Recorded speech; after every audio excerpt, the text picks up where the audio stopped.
इन 3 लोगों ने झूठ बोला तो झेलना पड़ा माँ सीता का श्राप। वाल्मीकि रामायण में माँ सीता द्वारा गया में दशरथ जी के पिंडदान को लेकर एक किस्सा मिलता है। गया में ऐसे 5 लोग हैं जिन्होंने झूठ बोला, जिसके कारण उन्हें माता सीता का श्राप झेलना पड़ा। इस श्राप के कारण आज भी ये लोग भुगत रहे हैं। इसलिए जानना ज़रूरी है कि साक्षी के वक्त झूठ बोलने से पाप लगता है। एक बार वनवास के दौरान भगवान राम, लक्ष्मण और सीता पितृपक्ष के दौरान श्राद्ध करने के लिए गया धाम पहुँचे। वहाँ श्राद्ध के कर्म की आवश्यक सामग्री जुटाने हेतु राम और लक्ष्मण नगर की ओर चल दिए। उधर दोपहर हो गई, पिंडदान का कुतब समय निकला जा रहा था और सीता जी की व्यग्रता बढ़ती जा रही थी। तभी दशरथ जी की आत्मा ने माता सीता के समक्ष पिंडदान की मांग दी। गया जी के आगे फल्गु नदी पर अकेली सीता जी असमंजस में पड़ गई। उन्होंने फल्गु नदी के साथ वटवृक्ष, केती के फूल, गाय और साक्षी मानकर बालू का पिंड बनाकर स्वर्गीय राजा दशरथ से निमित्त पिंडदान दे दिया।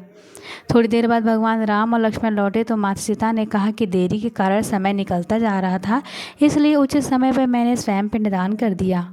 यह सुनकर श्री राम ने कहा कि बिना सामग्री के पिंडदान कैसे हो सकता है, इसका प्रमाण दो। तब सीता जी ने कहा कि यह फल्गु नदी की रेत, केतकी के फूल, गाय और वटवृक्ष मेरे द्वारा किए गए श्राद्ध कर्म की गवाही दे सकते हैं। लेकिन फल्गु नदी, गाय और केतकी के फूल तीनों इस बात से मुकर गए। सिर्फ वटवृक्ष की सही बात कही। तब सीता जी ने दशरथ का ध्यान करके उनसे ही गवाही देने की प्रार्थना की।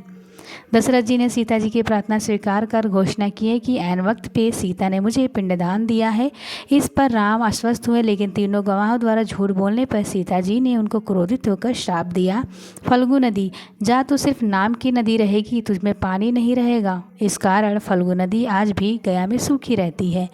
गया को श्राप दिया कि तुम पूजा होकर भी लोगों का जूठन खाएगी, और केतकी के फूल को श्राप दिया कि तुझे पूजा में कभी नहीं चढ़ाया जाएगा।